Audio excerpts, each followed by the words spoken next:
Hi, it's Lee from coloringqueen.net, and today I want to show you a cheap way of getting a watercolour effect without actually having any watercolours. So what I've got is some food colouring. Now I haven't got that much. I've got a green, I've got a red, I've got a pink, a yellow and a blue. So I've only got 5 colours. I think you can get way more colours than that. I've got a little artist tray, got a scrap of watercolour that I'll show you what the colours look like. I've also got some paper towel. I need that to drain off some excess water that we'll be using. The food colouring that you need to get, make sure it's water soluble. We're not eating it though, of course. I've also got some water to clean my brushes with. And I've got I've got water barrel pens that I use with watercolours that I have. But all I've got here is a cheap set of little brushes that I got from the discount shop for $3.50. And that's it. You know, if you've got fancy brushes, that's great. I just make do with those ones that I've got. So let's have a look at what these colours look like. So I've got my blue here. Just pour a little bit out. Ooh, poured a little more than what I wanted. I've got the yellow. And I'm leaving a space in between each hole so that if I want to water them down rather than use them straight. And I've got the pink.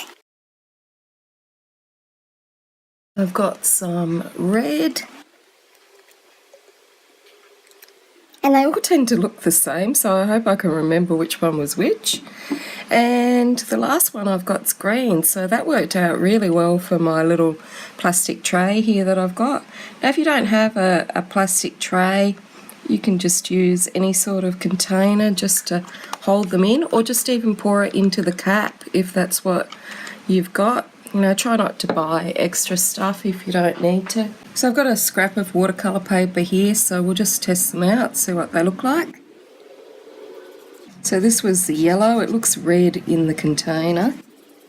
This brush is a bit stiff and scratchy. I think my husband might have used it, so I might have to change that one.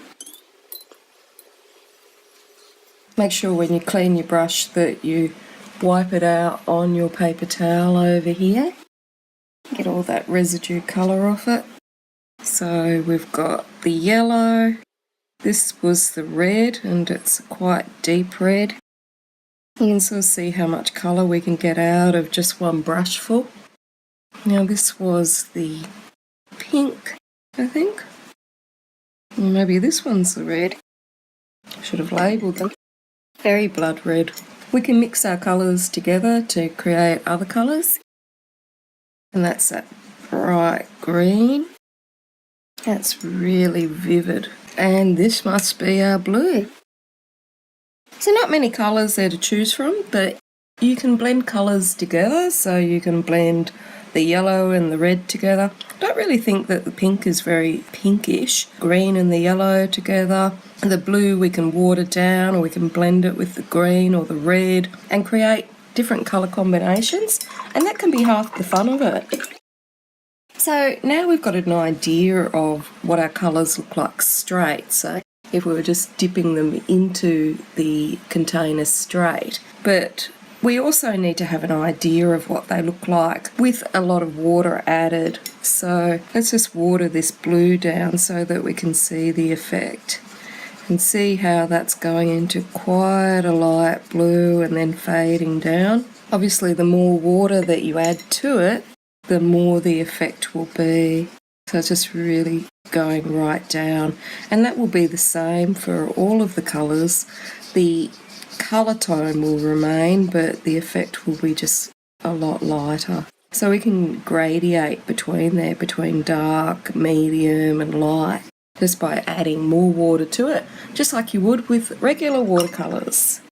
But if you're not sure if you want to go to the expense of buying some watercolours, but you've seen a picture you like and you want to do a watercolour effect, just raid the kitchen cupboards and, see if you've got any food colouring there. Here is a picture I'm going to use. It's from Christine Aldridge, and it's a freebie that she gives away on her Facebook page. So anyone can colour this as well. What I'm going to do, because I can't wear my glasses when I'm filming, I'm going to purposely leave some of these things blank so that I can use a gel pen on them afterwards. So I'll probably leave this swirls and whatnot blank, and the tendrils around here. But other than that, we'll use these colours and we'll see how we go. So let's do the bottom bit first. And we can see how vibrant it is when it goes on. Just try and work quickly so that you don't get those tide lines there, the brush strokes, whatever you like to call them. And I haven't re-dipped my brush, so you can see how far it goes and how bright it is when it's not diluted.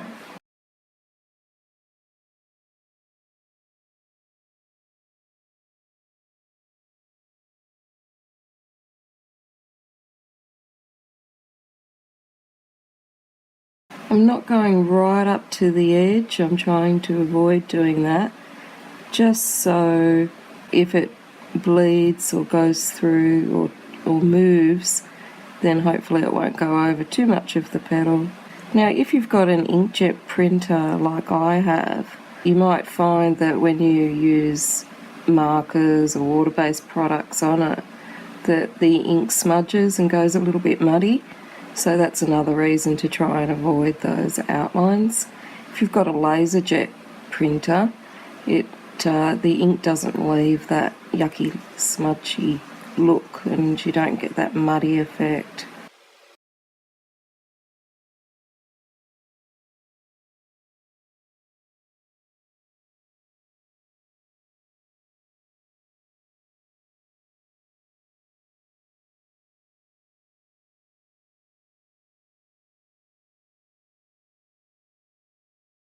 And if you are getting some tide marks, you can always go back over it and sort of push them out with your brush. Now, obviously, I'm no expert at colouring or anything like that, so I'm sure you'll find other people that can give you more hints on this. I'm just here to show you that if you want to try something else out of your cupboard, or you want some watercolours but they're not within the budget at the moment, then you can make do with these and have a lot of fun, and it's nice and low cost, and also it's a bit of fun doing something different for a change rather than just using your watercolours if you already have some. So we just need to make sure that we move a little bit quicker, moving out any brush lines. I'm a bit slow because I'm trying to get between the lines. But again, if you don't get the brush lines out, it's no big deal. It's all about having a good time.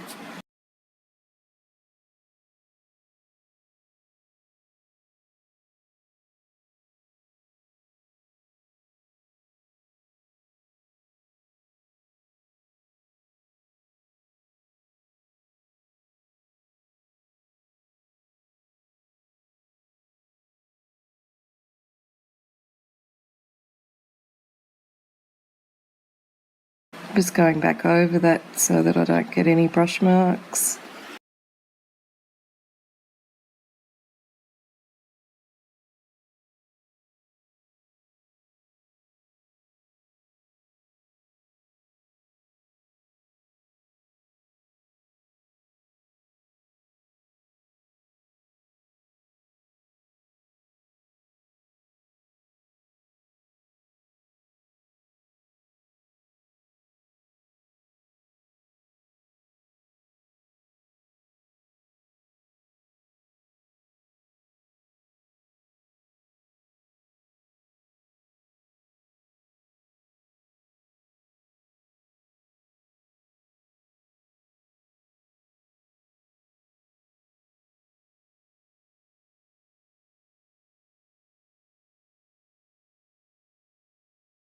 For these tiny itty bitty bits, making sure that the brush is sort of pretty dry and not overly wet with water, because otherwise I'm going to go all out of the lines everywhere.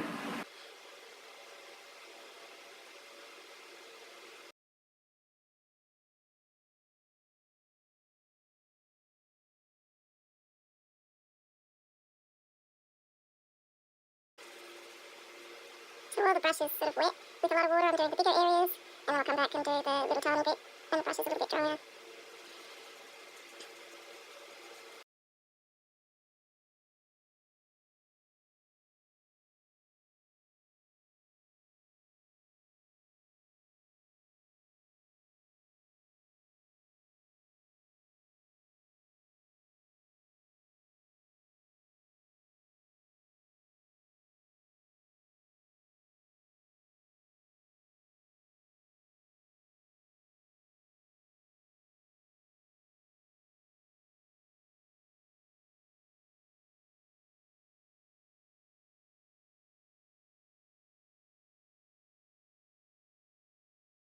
And I've actually put too much blue on there, but I'm going to have to live with it now unless I can take it off with a bit of water.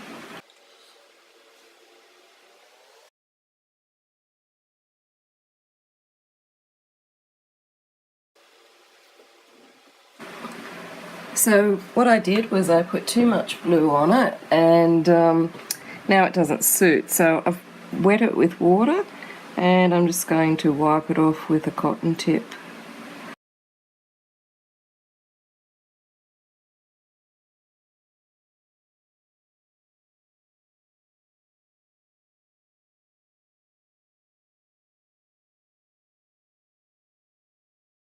And this time what I'm doing is wiping it off with a wet cotton tip, so getting the same effect as putting the brush on there. And the reason I did it that way on the second time was because the paper was starting to peel because I'd put too much pressure on it.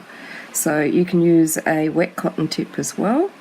Just make sure that you dampen the cotton tip before you put it on.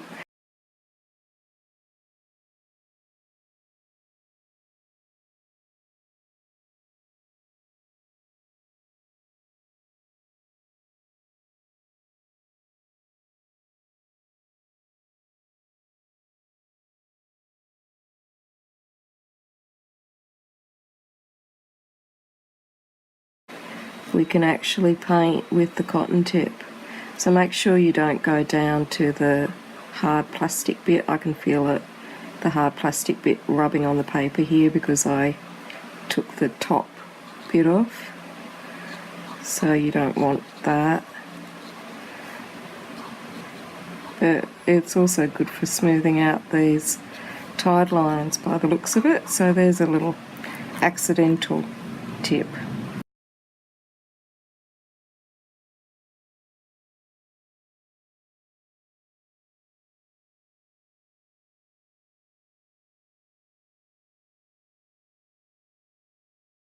I'm just trying to smooth out some of these watermarks, and the good thing about the cotton tip is that it actually holds the water better than my cheap brushes, so you're not getting this excess water on things.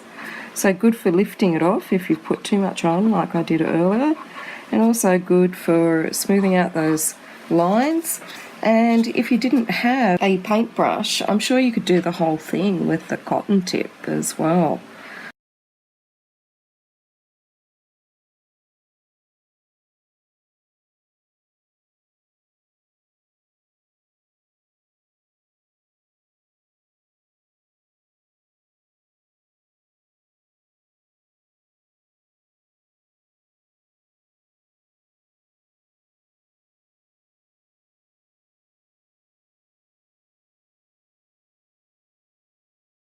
And remember, once it's dry, we can always go back over it if you've used watercolor paper and add more colour to it.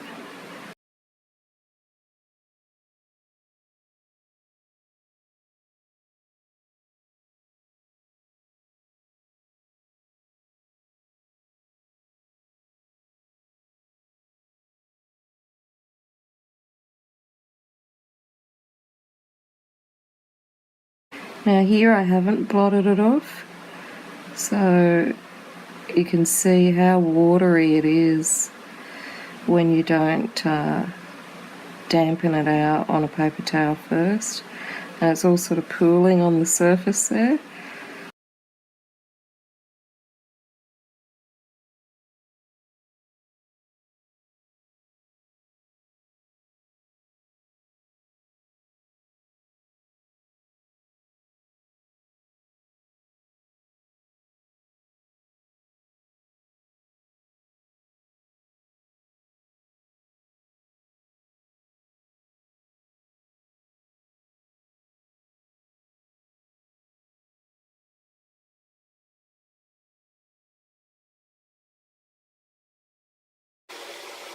Now my brush was wet with water, so you can see that we're getting this real watercolor effect here.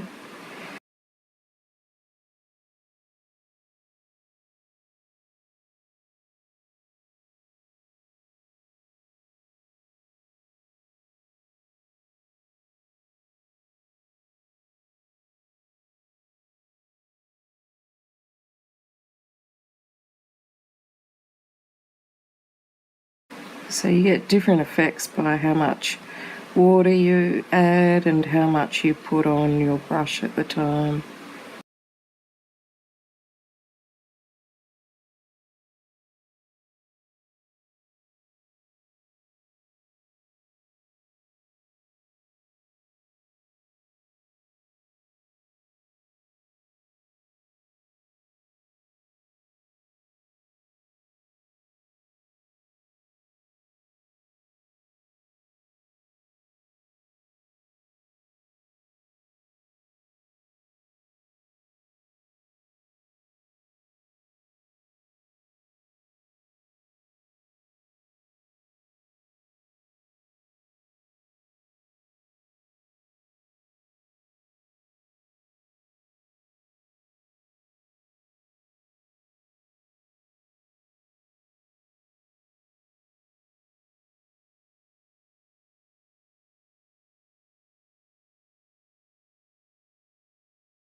The little dots are too small for me, so I'll go in with a gel pen later. So what I'm doing here is just putting sort of a bit of wet water that's like on a dirty brush down, because I wanted to see what it looks like if you then add the colour when the paper's wet. So I sort of like doing experiments. Sometimes they work, sometimes they don't, but it's always fun having a little try. So this is just the wet brush that I hadn't fully cleaned out from the yellow. So I just wanted to basically wet the paper and see what happens when you then use the dye over it. So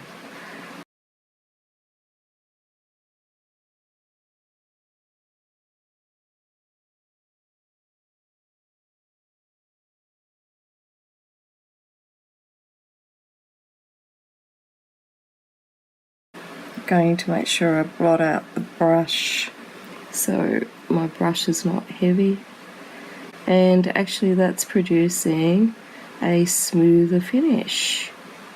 So it's good when we do these little experiments, especially when we do them on the fly and I have no idea what's going to happen. So it's actually making it a lot easier for me to move the colour around, and also it doesn't seem to be leaving the tide marks. But obviously the proof is in the pudding, and we'll know further once it dries. But at the moment I'm pretty happy with that. Just making sure that when I do pick up some new colour that I'm dabbing out my brush so it's not overly wet, because it's already been wetted, and otherwise the paper could peel or it could just pool everywhere.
Now I haven't wet the paper this time, and you can see how it's pooling. So up to you which sort of look you want, whether you want it to pool on the surface like this now, or whether you wanted that smoother finish that we got down here. And remember, you can always remove it with a cotton bud, if a damp cotton bud, if it wasn't the look that you're after.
So there we have it, fun with food colouring.